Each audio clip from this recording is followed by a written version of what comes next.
Welcome back to the news at 10. Time to take it now to Abuja, where Linda Akigo is standing by with more on the news. Hello, Amarachi, and welcome to Abuja.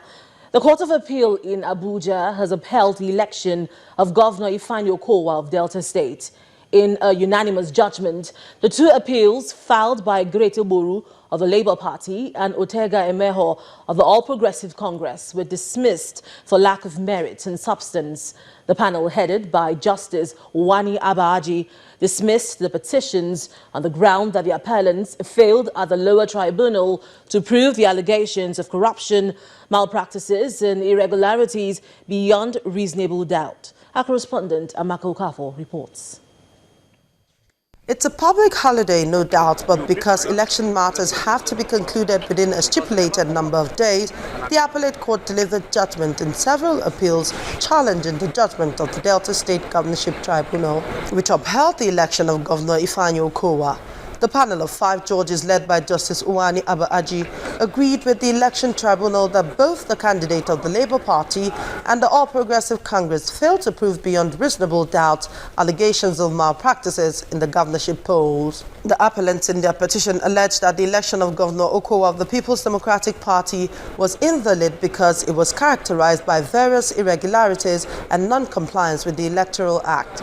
They urged the election to be declared null and void because the coalition sheet was dated April 11th, whereas the collation was done on April 12, 2015. In other words, the appellants claimed that the collation was done before the election was conducted. But the appellate court held that although the appellants in their petition alleged overvoting, at the trial of their petition failed to produce the voters' register to substantiate their claims. The court said it is incumbent on the petitioner to tender necessary documents and prove their allegations, but in the instant case, they failed to tender any document to prove their case as required by the law.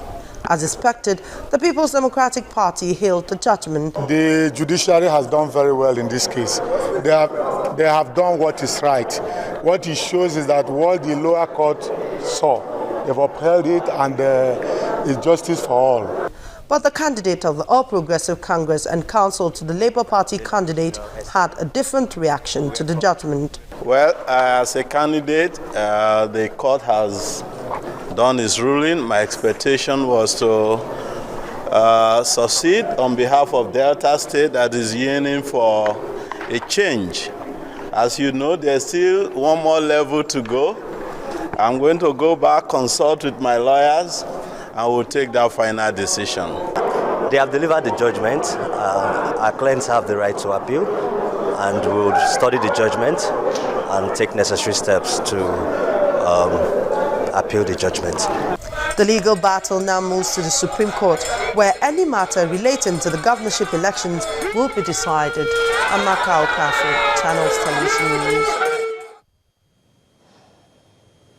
In the meantime, the Delta State Governor, Dr. Ifeanyi Okowa, is already celebrating his victory and has called on the people to support him in the effort to develop the state.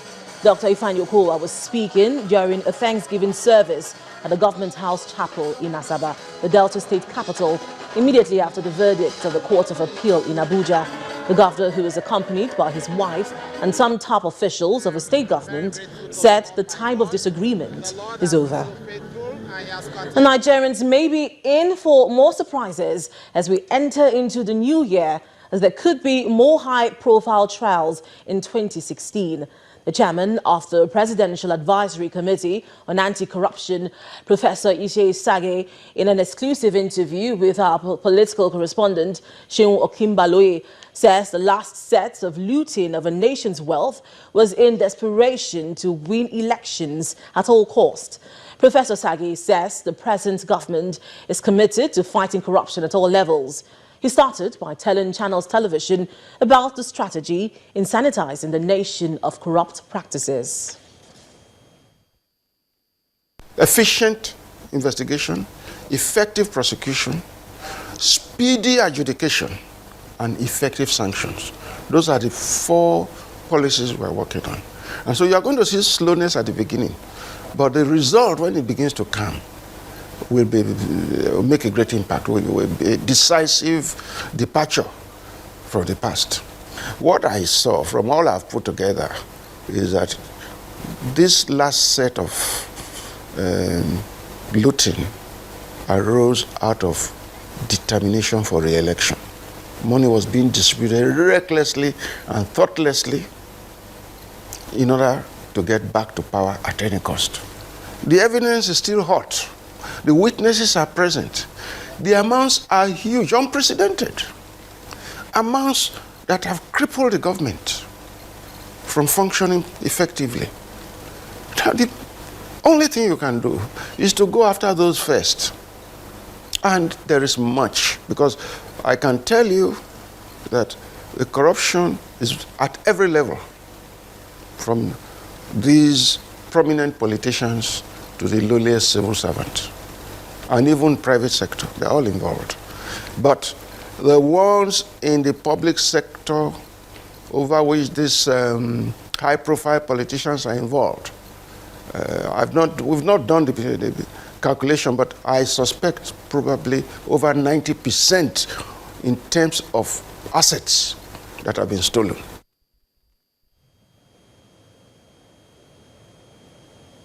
The Ijaw National Congress has issued a communique to the federal government on issues bordering on infrastructure development, extension of the amnesty program, and resource control. This comes after a two-day summit organized by the Ijaw National Congress.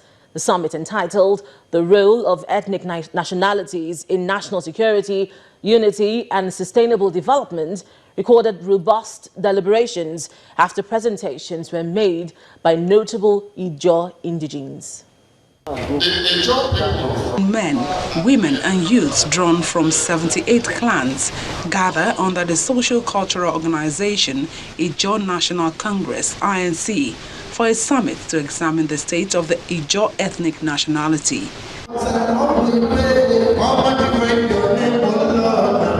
This is the last day of the two-day event, where papers presented by the various clans are moved as motions to be passed, forming a communique for the attention of the federal government. Summit results that urgent steps be taken to clean and implement the UNEP report on Ogoni and other affected Ijaw and oil-producing communities. The INC resolves that the Ijaws are peace-loving people and committed to the unity of the Federal Republic of Nigeria. The summit prayed for the continued peace and progress of the nation and urges the federal government in dealing with restlessness. The group expects a speedy consideration from the federal government, and its members believe these will improve the standard of living in the Niger Delta communities.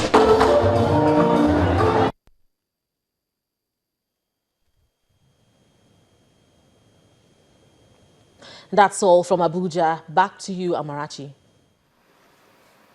Thanks a lot, Linda. Here in Lagos, the state's Governor Akiwumi Ambode is advocating an increase in welfare and support for officers and men of the Nigerian Armed Forces for protecting the territorial integrity of the nation and keeping the country united.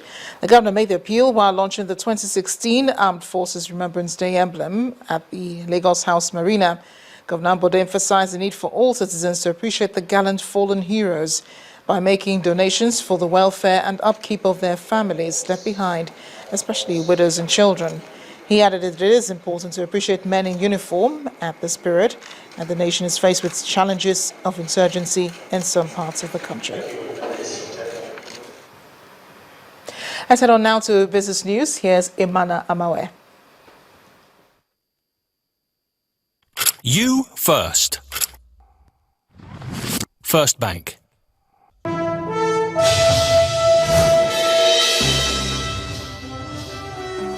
Happy holidays to you and welcome to Business News. I'm Imana Amawe. The Chief Executive Officer of Financial Derivatives Company, Mr. Bismarck Rewane, says the central bank must put in mechanisms to control inflation ahead of the Monetary Policy Committee meeting in January 2016. Mr. Rewane, who spoke on our program Business Morning today, also highlighted the need for the MPC to trade off low interest rates in the country in order to attract foreign exchange. The Monetary Policy Committee on the 18th and 19th will be looking at inflation expectations. What are we going to do to keep inflation within check? bearing in mind that a currency adjustment is inevitable. Once you adjust the currency value, the price of imported goods are going to be much more expensive. So that builds into inflation. 2, once you take away the subsidy more or less, or adjust the petroleum pricing prices, some petroleum products are going to be more expensive. Right? And then thirdly, more than anything else, we look at productivity increases. Those are the things that the monetary policy is going to be looking at. So what do you think that is going to happen? If you adjust the currency mechanism, then you are going to allow interest rates can be supported at a low level. But once interest rates are at this low level, then international investors who were looking at bringing money into Nigeria because of its relatively high interest rates, bearing in mind that the US have actually increased their interest rates, will be reluctant.